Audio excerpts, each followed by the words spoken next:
klasifikasi klasifikasi Baltimore ya. Di mana klasifikasi Baltimore ini adalah pengelompokan virus berdasarkan materi genetiknya. Ya, nah materi genetiknya di sini ada grup 1 sampai grup 7 ya. Ada 1 sampai 7. Nah, di mana grup 1 sampai 7 ini materi genetiknya semua berbeda-beda ya. Nah, teman-teman udah belajar tentang transkripsi translasi ya? Udah kan? Sudah, Bu. Ya, apa itu transkripsi? Transkripsi apa? DNA menjadi RNA. DNA, Dari RNA.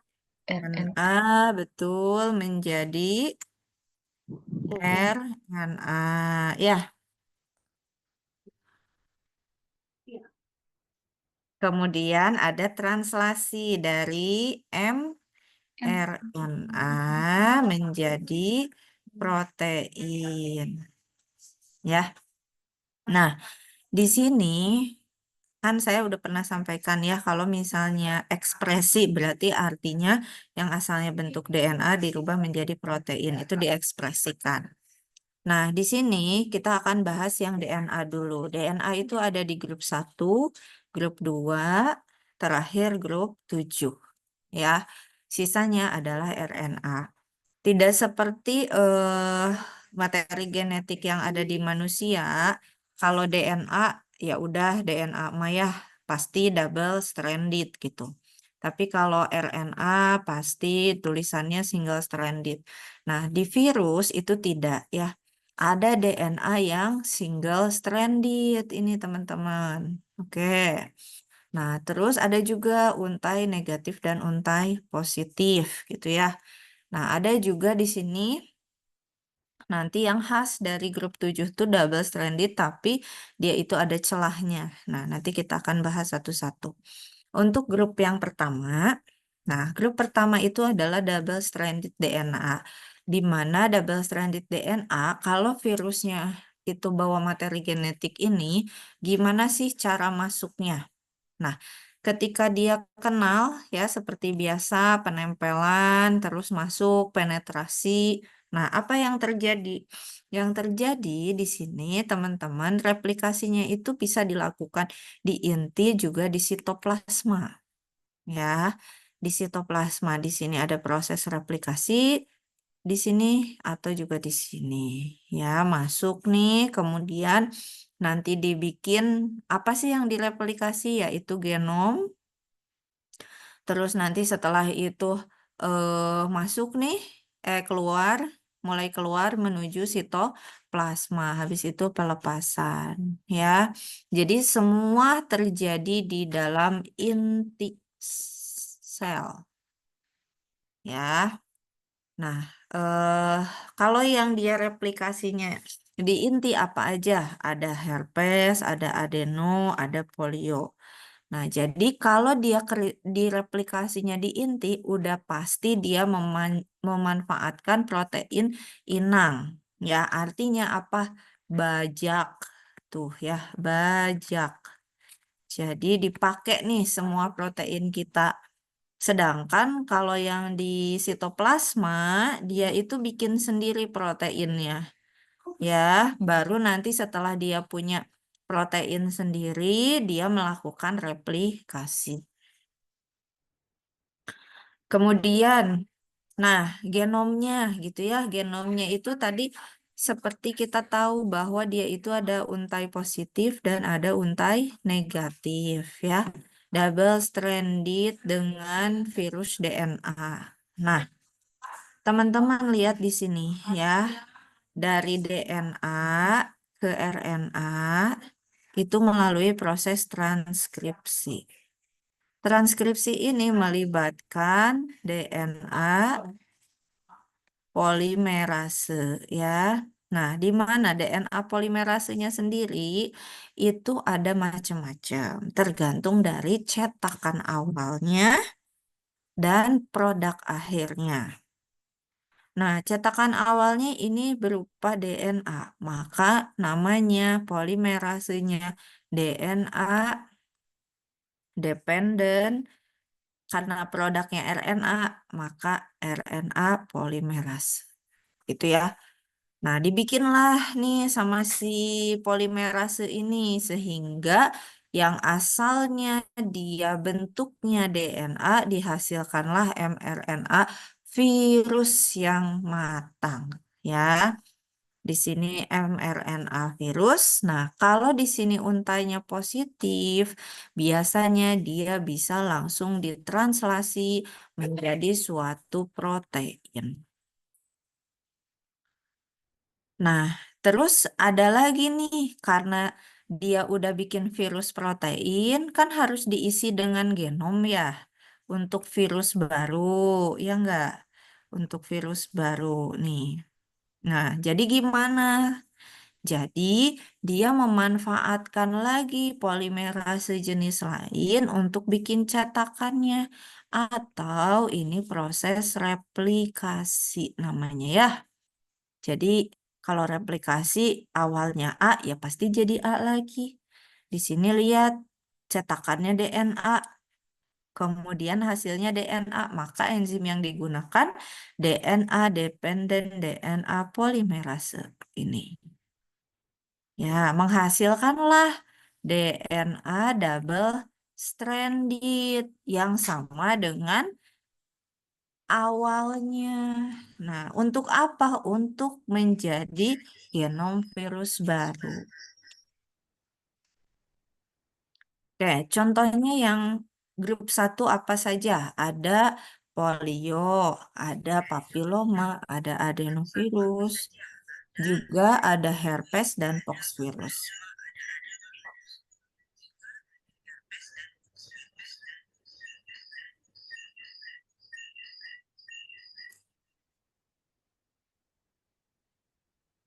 Kemudian di sini teman-teman bisa lihat lagi ya.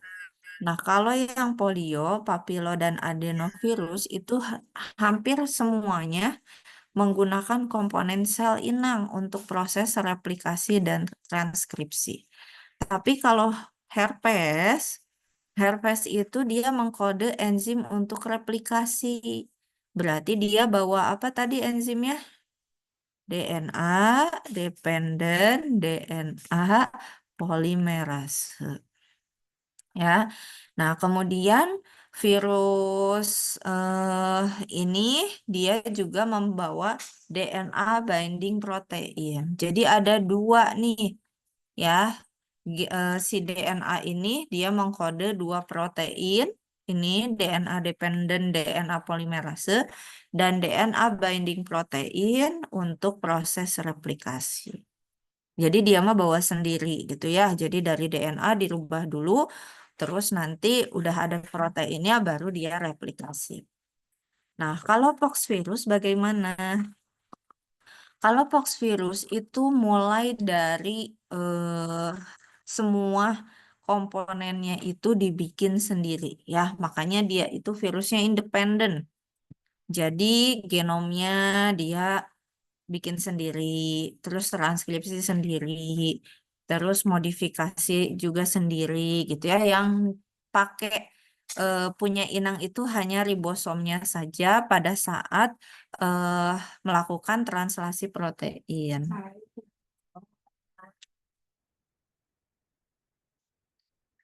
Terus, nah itu yang kelas 1 ya, sekarang kelas 2 atau single stranded DNA. Nah, single stranded DNA di mana proses replikasi terjadinya adalah di mana ini? Lokasi apa ini? Yang kuning? Inti sel bukan Ya, inti ya. Inti sel, kemudian yang membedakan antara kelas 1 dan kelas 2 yang pertama adalah untainya. Kalau ini single, kalau tadi double. Kemudian ketika proses replikasi dari satu genom itu langsung langsung ditranskripsi ya menjadi mRNA. Nah, kalau yang ini mRNA-nya itu dia bersegmen. Ya, bersegmen sehingga nanti segmen-segmen ini dari satu ini sebenarnya mengkode beberapa protein. Contoh ya, yang ini. Nah, yang ini bisa jadi non-struktural protein. Yang ini untuk cap protein, proses translasi. Oke, sehingga untuk cetakannya yang mana? Yang ini. Ya. Nah, menghasilkan beberapa untai. Setelah replikasi baru terakhir genomnya keluar, dirakitlah gitu ya oleh dimasukkan ke dalam protein-protein ini. Terus rilis aja keluar. Gitu ya, itu perbedaannya. Kemudian, nah, genomnya sekarang yang lebih detailnya ya. Contohnya kelas 2 bisa parvovirus. Nah, di sini teman-teman bisa lihat genomnya awalnya adalah betul ya, single stranded ya, satu untai. Kemudian dia sense positif. Sense positif ya, ini dia adalah berupa cetakan. Jadi tidak bisa langsung, kalau DNA-nya untainya positif, tidak bisa langsung ditranskripsi ya, sehingga memerlukan polimerase dulu. Polimerase ini ngapain? Bikin salinannya yang mana? Yang untai negatif ya. Yang untai negatif yang warna biru ini adalah salinannya dan merupakan ini ya cetakan. Kalau ini bukan, kalau ini cetakan. Ya, yang biru ini adalah cetakan. Baru nanti dari setelah ini digunakanlah gitu ya enzim DDRP. Berarti kalau ada RP nih, jadi prosesnya transkripsi akhirnya menghasilkan mRNA baru bisa ditranslasi menjadi protein ya. Ingat prinsipnya sama, perlu genom baru. Maka kita perlu genom yang sama dengan awal. Gunakanlah DNA dependent DNA polimerase untuk menghasilkan untai positif yang baru. Ya, dari DNA cetakannya menghasilkan DNA DDP. Paham sampai sini perbedaannya?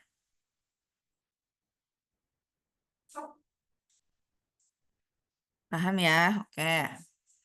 Nah, yang ketiga adalah kelas 7. Ya, kalau kelas 7 ini double stranded, tapi di sini ada yang berbeda. Intermediate-nya adalah berupa RNA.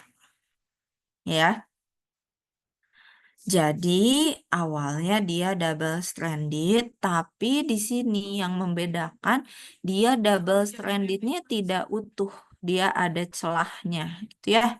Nah ini, jadi ada bagian ujung dari DNA yang tidak ada pasangannya, sehingga ketika masuk ke dalam inti sel, dia itu akan dibuat dulu utuh dalam bentuk sirkuler DNA ya, atau istilahnya itu adalah cccDNA.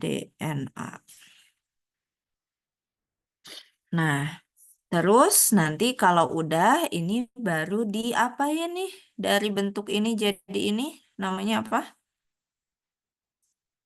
Transkripsi.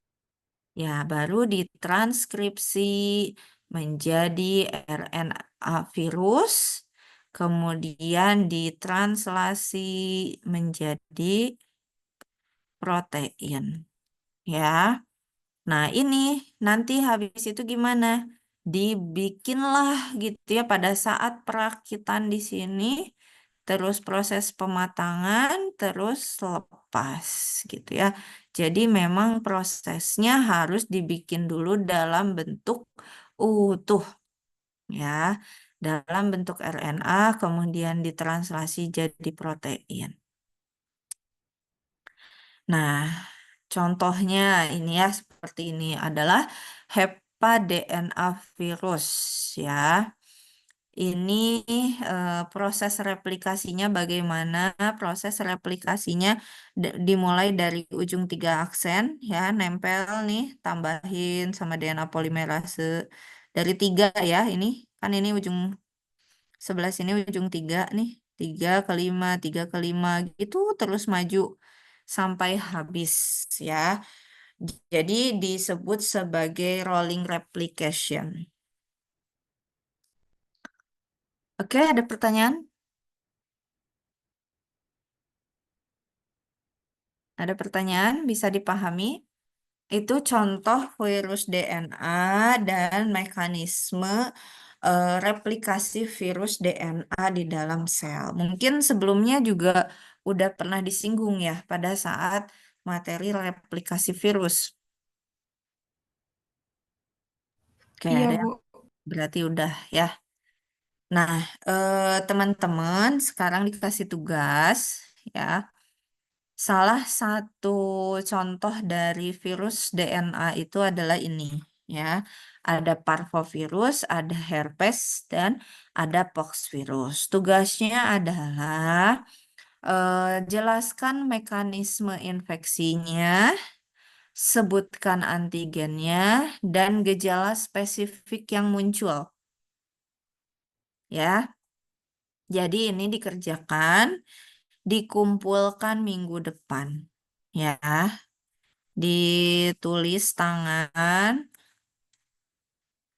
tulis tangan ya, di kertas aja. Boleh digambar ya, di kertas boleh digambar.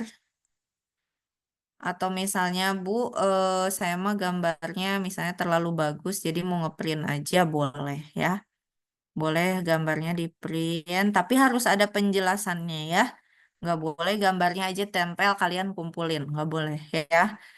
Nah, kemudian minggu depan, deadline-nya tanggal minggu depan 1 minggu ya, berarti Selasa tanggal 5 November dikumpulkan ya. Jam maksimal 09.00. Oke, ada pertanyaan? Ibu, mohon maaf, Gimana tadi ya? Nabila telat masuknya. Kendala jaringan, Ibu. Maaf. Jam berapa masuknya tadi Nabila? Jam jam 2.13-an, Bu. Waduh, lama dong telatnya. Tadi padahal kita udah mulai telat juga. Nabila apa ini teh? Nabila Najwa 3C, Bu. Terus yang satu lagi tadi Nabila Novianti. Iya, Ibu hadir. Maaf tadi HP-nya mati jadi masuk lagi. Oke, itu untuk tugasnya ya, dikumpulkan minggu depan. Oke, kalau tidak ada pertanyaan, Ibu, izin bertanya. Ibu mau nanya. ya silakan.